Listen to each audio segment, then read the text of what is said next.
Têzanîn ku di dîrokê de Kurdan 28 dewlet ava kirine. û di roja me ya îro de jî weke mezintirîn kêmenetewa bê dewlet li seranserê cîhanê ye. Rexmê vê rewşê, gelo hûn dizanin ka çima di encama lêkolînên zanistî de tê pêşniyarkirin ku zimanê Kurdî weriparastin û divê ku em li gel zarokên xwe bi Kurdî baxivîn. Baş e, çima kesên Kurdî dizanin ji kesên bi Tirkî yan ji Erebî dizanin zûtir fêrî zimanên weke Îngilîsî, Fransî ya jî Îspanî dibin.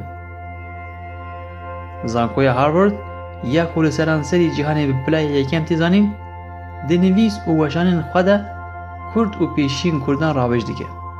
Di encama lêkolînan de li ser dîrok û zimanê Kurdî çi dibêje? Ka binêrîn kovara zanistiya binavê Science ku li 45 welatan û bi 30 zimanan zêdetir weşana xwe dike, di dû lêkolîn û hûrkolînên xwe de çawa behsa zimanê Kurdî dike? Ev lêkolîn li ser çêkera DNA ya zimanan ji aliyê Zankoya Auckland Zelandaya Nû ve hatiye kirin û bi saya robot û zekaya çêkirî ku jê re tê gotin Artificial Intelligence hatiye piştrast kirin.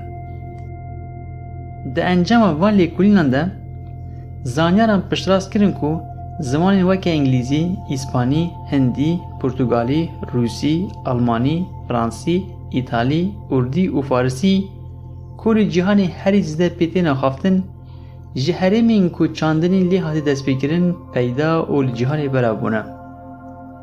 Her wiha hatiye zanîn ku çaxa neolîtîk li herêmên ku Kurd lê nîştecih pêk hatiye. Ev herêm di dîrokê de binavê Kardokya û Kurdistan tê binavkirin û her du jî tên wataya cih û warê Kurdan.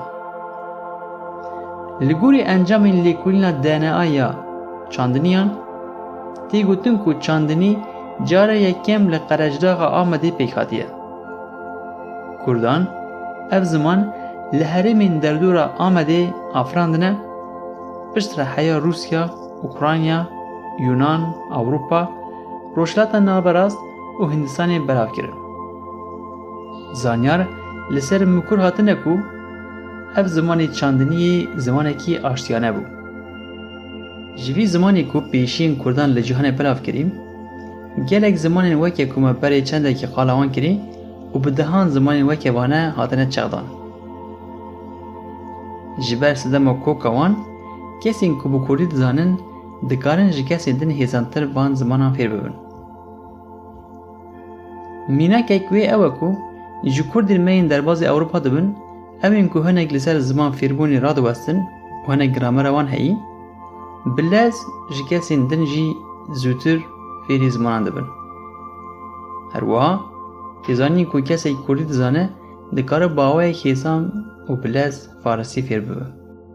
Lê nenêrin ku niha dewletên serdest bi hêza xwe ya heyî zimanê Kurdî biçûk dikin.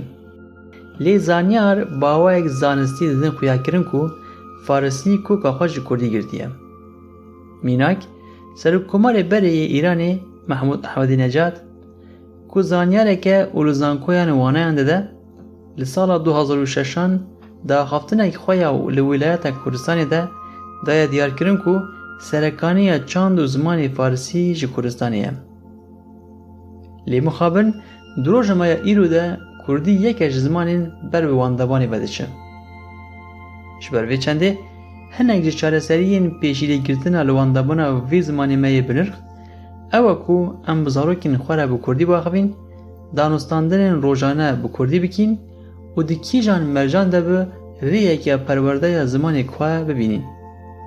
Zimanê me yê ku hatî paşguhkirin, ji zimanê dagirkerên me yên çaxê zengîntir e û wekû me dayê xuyakirin, amêrek girîng e ji bo fêrbûna zimanên biyanî jî. Mînak, çêkera Kurdî jiya Tirkî pir baştir e. Ji bo fêrbûn û têgihiştina zimanên cuda ku li cîhanê belav in. Weke têgehên tenduristî ku li her derê tên karanîn. Mînak, ji bo nexweşiyên jinan serî li beşa jinekolojî têdayîn ku jin di Kurdî de heman wateyê de hatiye karanîn. Ji bo nexweşiyên girêdayê ûr tê çoyîna beşê ürolojî û ev beş bi nexweşiyên girêdayî ûr yanî bi navek din zik ve mijûl dibin. Di tibê de ji herî me ser re tê gotin serebral û her wiha têgeha deonto ku ji bo diran yan jî didanan têkaranî. Di tibê de mînakên weke vê dikarin werin zêdekirin. Li gor lêkolînên zanistî hatiye diyarkirin ku ev têgehên wisa di dema derketina çandiniyê de ji herêmên Amed, Mêrdîn û Rihayê bela vî nava zimanên cîhanê bûne. Ji ber vê yekê di navbera Englîzî û Kurdî de gelek peyvên hevbeş hene. Weke ku di Englîzî de ji stê re tê gotin star, ji şerm re tê gotin shame, ji ling re leg, ji hêk re egg, ji brader re brother, ji nav re name û her weke din. Bi vî awayî di jimanek mezin de peyvên hevbeş hene. Ne tenê hevbeşiya peyvan, lê di mantiqê karanînê de jî dişibin hev. Weke ku em dibêjin rast, di Englîzî de right e. Her wiha dema em axaftinên kesekî dipejirînin yan jî kesekî erî dikîn, em dibêjin rast e û ev di heman wate û mantiq de di Englîzî de jî tê karanîn. Di navbera piraniya zimanên me berê niha diyar kirîn û Kurdî de bi hezaran peyvên hevbeş hene.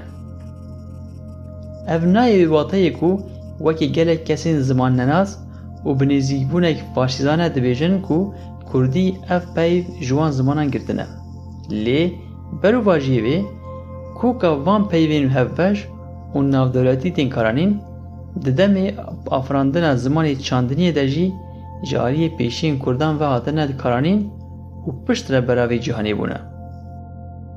Hêjayê gotinê ye û divê ku em bêjin mirovê zanistê yê herî navdarê Îranî, Alî Şeriatî, di pirtûka xwe ya bi navê şaristanî û modernîzm de wisa dibêje. Kurdistan landika şaristaniyê ye û koka şaristaniya nûjena roja me digihe Kurdan bixwe. Şaristaniya ku Rojava afirandî girek e, lê yê ku şaristaniya girek ava kirîn Kurdin. Yanî Kurdên ku ji Kurdistanê derbasî girekê bûyîn Buxara şaristanî derbas kirine. Li gorî lêkolînên arkeologan, cara pêşî Sümerî li Mezopotamyayê berê zayînê li derdora salên 3500-an li ser kevir û lewheyên axê bi awayekî sîstematîk wêne kolane. Piştre wêneyên xwe sade ku mirov baştir jê fêm bike çêkirine. Ji wêneyên wiha hêsan û sîstematîk re dibêjin piktogram.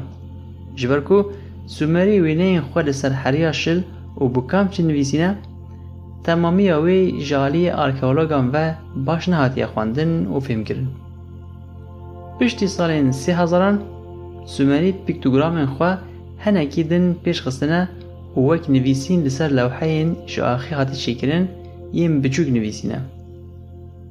Ji wan lewheyên axê henek di tenoran de şewitandine û henek jî ji wan li ber tava rojê hatine ziwakirin. Bi qelandina di firinan de pêngavekiya baştir bû.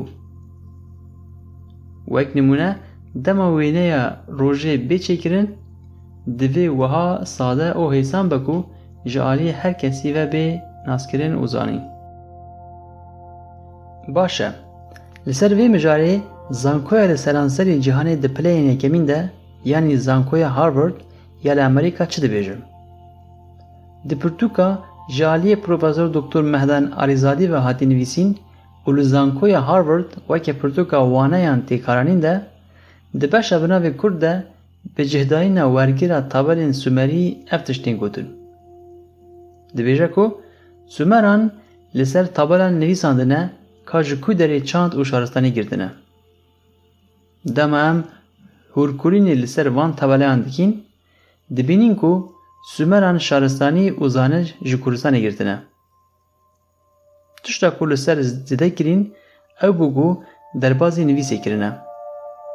Ji ber ku wê demê zimanek nivîskiya Kurdan tune bû û her tişt bi devkî derbas kirine. Her wiha di vê pirtûkê de têxuyakirin ku derketena bi dehan zimanên kûka xwe ji çaxê newrotikê girtîn ji aliyê pêşiyên Kurdan ve hatina afirandin.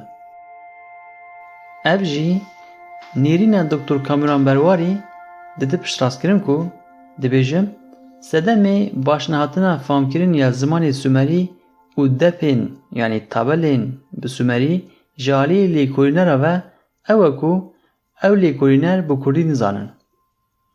Ji ber nezanîna zimanê Kurdî ya wan kesên ku lêkolînê li ser zimanê Sümerî dikin, nikarin baş depên Sümerî wergerînin, kêm dimînin û baş jê nayê famkirin. Weke tê zanîn, etîmolojî zanista ku bi kûka peyvan ve mijûl dibe ye. Di zimanên cuda de ku bingehê wan digihin Kurdî, li pêşiya kûka peyvên tên karanîn PİE yanî PİE tê nivîsîn. Wateya vê ew e ku beriya weriguherîn û di zimanê wan de werikaranîn rewşa destpêka vê peyvê wisa bû. Gerenbêjin bi Kurd û Kurmancî wisa ye. Li vir P proto ye û tê wateya yekem û rewşa bingehîn. İE jî ji Indo-European tê yanî zimanên kûka xwe Kurdî ku li ser xeta ji Hindistanê dest pê dike heya Ewropayê. Ka em hinek hevberkirinan bi nimûne ji zimanê Sümerî digel zimanê Kurdî bikin. Hejmarek zûr peyvên wekîyek di navbera van du zimanan de hene. Mînak peyva dep. Peyva dep ya Kurdî di zimanê Sümerî de her wî wateyê de dide. Peyva dar ya Kurdî di heman wateyê de ye. Peyva kûr ku em kar tênîn di Sümeriyan jî ji bo cîhana jêr bikar dianî. Ji ber ku Sümerî û Kurdan ev bawerê heye ku kûr yanî dûje ya li jêr e. Peyvek din ku gelek tê karanîn yan ku di her du zimanan de jî heyî Gelgameş e. Ku dibêjin Gelgameş, Gilgameş an Girgameş. Mînaka wê Girgameş Gameşê gir yan jî Gameşê mezin. Gelgameş ew gelê ku Gameşan xwedî dike. Gelê ku xwedî Gameş. Gil an ku ax, mîna gil yanî an ku kenda daxê de kulayê ji tê karanîn. Bi vî awayî em dikarin mînakan zêde bikin. Hinek ji wan wekî van e. Mînak tîr, tîrkivan e di Sümerî de. Tîrêj tî ye. Mêş, mûş kar tênin. Dest, da. Kek, kako, birayê mezin jî re dibêjin kak. Wekû em dibêjin kîş, qîz, keç, ew dibêjin kîsk. Par heman par e. Dar heman dar e. Gal, galo, galemêr, pîremêr ku em dibêjin ew dibêjin gal yanî zilamê mezin. Avgir, av, ew dibêjin a, gar. Wekû em dibêjin dotmam, li gel wan dûma mê ye. Ga dibêjin gûd. Her wisa em dikarin dirêj bikin. Dixwazim gotina felsefî ya William Shakespeare ku gelek binavûdeng e li gel Kurdî çi têkilî heye nîşava bidim. Beriya 400 salan nivîskar û helbestvanê navdarê Îngilîz William Shakespeare bi gotina xwe ya navdar di hizir û wêjeyê de cihê xwe kir. Ev gotina wî ya navdar weke vê bû. Digot to be or not to be. Ev di Kurdiya Kurmancî de weke hebî an tu nebî tê gotin. Pir dişibe hev ne wisa ye? Her wiha wisa jî tê gotin. To be an tu nebî. Ka em li rewşa vê gotinê ya bi îngilîziya kevin binêrin. Ev jî wisa bû. Biyon an nebiyon. û wergêra wê ya Kurdî jî weke bûyîn an nebûyîn. Gelo hûn vê hevşibînê dibînin? Hêviya me ji we teva ew e ku giringiya pêwîst bidin zimanê Kurdî û nirxê ku dixwaze divê bi Kurdî were dayîn. Li gel zarokên xwe bi Kurdî baxivin û zimanê xwe bidin jiyankirin.